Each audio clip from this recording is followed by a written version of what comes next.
Halo Sobat Hijau, sebagai generasi muda Indonesia, apa sih yang bisa kita lakukan untuk bumi agar tetap selalu lestari? Pada program Gender and Youth kali ini kita akan membahas tentang bagaimana green leadership anak muda dan tentunya bagaimana berkontribusi terhadap lingkungan agar tetap selalu lestari. Hari ini kita sudah kedatangan dua tamu anak muda yang hebat yang tidak hanya peduli terhadap isu lingkungan tetapi sudah melakukan aksi nyata.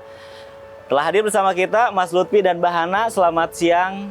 Selamat siang, halo, perkenalkan saya Lutfi dari Kabupaten Bogor, Jawa Barat. Mbak Hana boleh kenalkan juga dong kepada Sobat Hijau semuanya.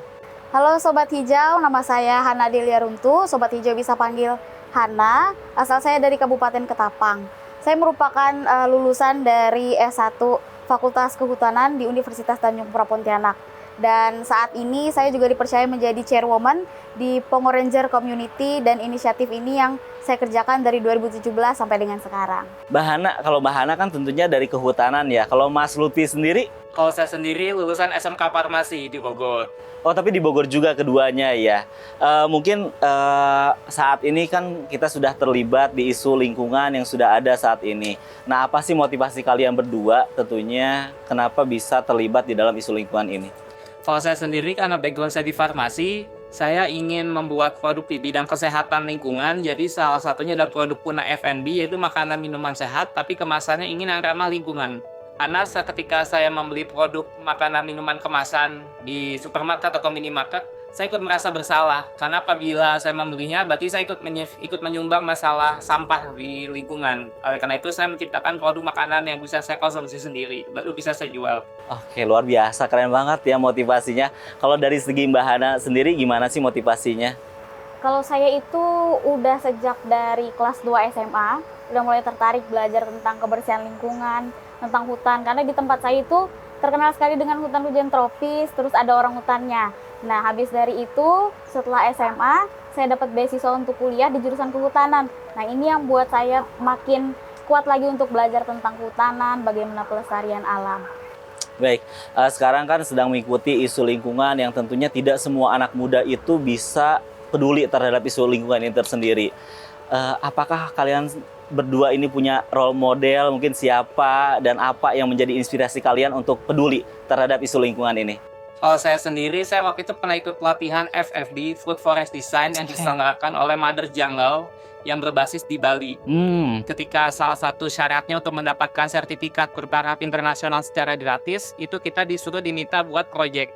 Saya tercetuslah produk namanya Puna Forest, yaitu edukasi hutan pangan atau food forest berbasis permakultur. Jadi dalam kegiatannya menerapkan 3 etika, peduli terhadap alam, peduli terhadap manusia, serta pembagian yang adil dan merata. Dan itu membuat saya semakin yakin bahwa apabila kita bisa berkarya dan menjaga lingkungan, kita akan membantu dunia untuk menjadi lebih baik lagi. Kalau dari Mbak Hana sendiri seperti apa? Kalau role model untuk belajar tentang isu lingkungan, dulu waktu SMA, saya jadi salah satu kader konservasi di salah satu NGO. Nah, dari situ saya ngelihat direktur dari NGO itu perempuan. Nah, di sini saya bisa lihat kalau sebenarnya ternyata perempuan juga punya caranya sendiri, juga punya kapabilitas sendiri untuk bisa memimpin, jangankan untuk aksi kecil, bahkan dia memimpin satu lembaga besar itu bisa. Makanya itu jadi salah satu role model saya untuk bisa belajar lebih banyak lagi, terus meningkatkan kapasitas saya biar bisa menyebar luaskan semua informasi dan bermanfaatkan orang banyak. Mbak Hana, saya kalau nggak salah Mbak Hana itu tergabung di NGO juga ya? Iya. Nah, boleh dong diceritain seperti apa sih NGO-nya? Iya, sekarang saya kerja di salah satu NGO lokal di Pontianak, namanya Yayasan Planet Indonesia. Jadi Yayasan Planet Indonesia ini kami berfokus pada bagaimana pelindungan landscape dengan pendekatan pemberdayaan masyarakat. Jadi kami berharap dengan melindungi penghidupan dari masyarakat ini bisa menjaga masyarakat agar tidak mengeksploitasi hutan. Jadi harapannya masyarakat lestari, masyarakatnya berdaya, hutannya lestari. Jadi itu yang kami lakukan. Kalau di Kalimantan Barat sendiri kami saat ini sudah ada 7 kabupaten dan ada beberapa kemitraan di luar dari Kalimantan Barat. Dan yang membanggakan bagi saya adalah ini NGO lokal. Jadi memang Yayasan Planet Indonesia terbentuknya di Pontianak dan berkembangnya juga dari Pontianak. Nah, ngobrolin lagi soal NGO-nya lagi ya. Nanti kita akan ngobrol sama Mas Lutfi juga ya. NGO-nya ini apakah ada rencana mungkin untuk nanti disebarluaskan ke beberapa daerah lainnya, tidak hanya di Pontianak aja, mungkin di Kalimantan Barat? Iya, ada. Jadi Yayasan Planet Indonesia, tempat saya bekerja, kami ada punya satu tim namanya Partnership and Scaling. Jadi memang kami itu berencana, bahkan sekarang sudah jalan, itu program polanya kemitraan dengan beberapa NGO atau komunitas lokal yang memang punya visi dan misi yang hampir mirip atau sama dengan Yayasan Planet Indonesia. Oke, luar biasa, menyenangkan. Nanti mungkin kalau misalnya Sobat Hijau ada yang mau bergabung, itu nanti kita bisa ajak bareng-bareng ya. Mas Lutfi, sekarang Mas Lutfi kesibukannya seperti apa sih Mas Lutfi? Kesibukannya saya sebagai founder dan CEO dari usaha rintisan saya sendiri yang bernama Puna Indonesia. Ini Puna Indonesia itu merupakan usaha rintisan berbasis SI, Social Enterprise yang fokus di bidang lingkungan secara luas yang mengarah ke 17 subsektor ekonomi kreatif. Untuk saat ini sudah ada 3 produk dan layanan, diantaranya Puna F&B, yaitu makanan minuman sehat, kemasan ramah lingkungan, Puna Games, edukasi hutan pangan, berbasis board game, dan ketiga itu Puna Forest, edukasi permakultur. Luar biasa. Saat ini udah ada kerjasama mungkin dengan pihak-pihak lain? Nah, kalau kolaborasi, saya sendiri menerapkan prinsip hexahelix, ABCGMAR. Dari A itu akademisi, di sekolah atau universitas, dari bisnis, pelaku UMKM, wirausaha sosial, hingga startup digital, dari komunitas di bidang kesehatan, pendidikan, dan lain-lain, dari media juga online dan offline, dari pemerintah kita seperti dinas, kementerian, lembaga, atau BRIN, dan lain-lainnya, dan dari akselerator itu ada inkubator. Seperti itu. Wah, luar biasa lagi. Ini saya cukup senang ya bisa ngobrol dengan kalian berdua tentunya di sini. Yang bahkan saat ini sedang mengikuti atau bahkan menjadi seorang alumni dari Green Leadership Indonesia. Nah, boleh mungkin sebelum kita ceritakan apa sih Green Leadership Indonesia itu kepada Sobat Hijau semua? Jadi Green Leadership Indonesia itu merupakan suatu program di mana kita tuh mendapatkan ilmu secara intensif selama kurang lebih 6 bulan melalui media online. Jadi kita bisa kenal seluruh peserta dari Indonesia yang merupakan orang-orang terpilih, orang-orang hebat untuk kita bisa berkolaborasi untuk memajukan lingkungan Indonesia supaya lebih baik dan lebih bersih lagi. Oke. Mbak Hana mungkin ada tambahan biar Sobat Hijau nih makin tahu nih tentang Green Leadership Indonesia ini seperti apa?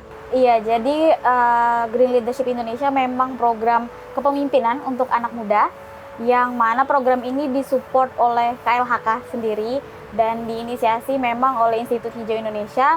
Kolaborasinya ada dengan Walhi, KMTI, dan Huma. Nah, program leadership ini memang dilaksanakan seperti kata Bang Lutfi, 6 bulan lamanya online karena ini dari seluruh Indonesia, tapi ada juga beberapa sesi offline-nya. Baik itu ketemu dengan pakar-pakar yang ada di daerah mereka masing-masing. Kemudian kalau misalnya memang Sobat Hijau ingin bergabung di Green Leadership Indonesia, setiap tahunnya sekarang bahkan udah ada sampai batch 4, selalu ada buka itu kelas. Jadi terutama untuk anak muda di umur 18 sampai 27 tahun. Oke, Mas Lutfi dan Mbak Hana angkatan berapa sih sebetulnya di Green Leadership Indonesia ini? Angkatan pertama. Angkatan pertama. Angkatan peralihan COVID. Iya. Mungkin bisa diceritakan ya kenapa kalian bisa mau untuk bergabung di Green Leadership Indonesia, apalagi angkatan pertama ya gitu. Kalau misalnya bergabungnya di batch kedua, 3, 4, mungkin itu sudah ada role model gitu di yang pertama. Tapi kenapa kalian tertarik untuk bergabung di Green Leadership Indonesia? Kalau saya pribadi, karena saya juga suka follow Instagram di bidang kesehatan lingkungan secara luas, secara langsung muncul di feed Instagram ada info pelatihan BLI. Ini menarik buat saya pribadi karena saya juga sebenarnya masih membutuhkan ilmu-ilmu di bidang lingkungan untuk bisa saya terapkan di usaha sosial saya itu sendiri. Jadi ketika saya mengakui ada info GLI, saya mencoba daftar dan alhamdulillah ternyata lulus jadi peserta dan mengikuti pelatihan 6 bulan tersebut seperti itu. Dan itu diselenggarakan secara gratis. Oke. Ada tambahan mungkin Mbak Hana? Kalau saya pribadi sebenarnya itu karena disuruh sama dosen. Disuruh dosen karena kan selama 2021 kelas kami itu saya di semester akhir. Jadi sambil bimbingan karena dulu skripsi saya juga tentang bagaimana konflik satwa dan juga manusia, beliau menyarankan untuk ikut kelas ini. Siapa tahu ada bisa dapat insight positif bagaimana manusia dan juga alam ini bisa selaras. Nah, jadi saya ikut program ini. Jadi awalnya karena dipaksa, tapi alhamdulillahnya sampai sekarang ternyata enjoy. Betul. Nah, kemudian mungkin boleh nggak sih di-share kepada teman-teman Sobat Hijau semua gitu, kenapa harus ikut Green Leadership Indonesia? Yang pertama, menurut saya program ini gratis dan menyenangkan, ilmu bermanfaat, relasi dari seluruh Indonesia, teman-teman hebat semua kita bertemu di satu forum yang itu sangat bangga sih kalau kita bisa join di grup tersebut. Dan betul tadi apa yang dibilang, jadi terutama relasi, karena kan kalau misalnya saya tidak ikut ini mungkin tidak akan kenal teman-teman dari Bogor, dari NTT, atau bahkan teman-teman yang dari Sumatera lainnya. Jadi relasi, networking yang didapat dari GLI ini berguna untuk exposure masa depan hitungannya. Jadi untuk persiapan, oh kira-kira kalau misalnya ada inisiatif apa yang dibikin, kita bisa coba kolaborasi kemana. Terus ada juga pengalaman, jadi di GLI juga ada kelas-kelas mentoring.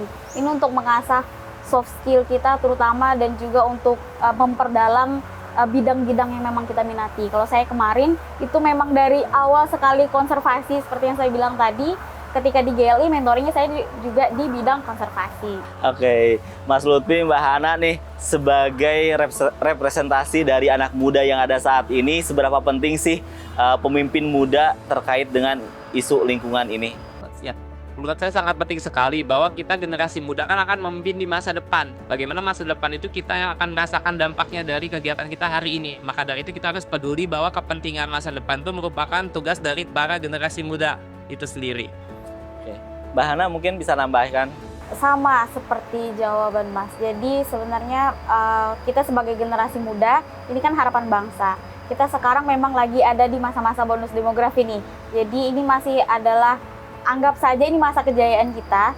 Jadi kita harus memang belajar dari sekarang bagaimana generasi muda yang nanti akan jadi pemimpin masa depan ini harus punya perspektif yang berkeadilan sosial dan ekologis.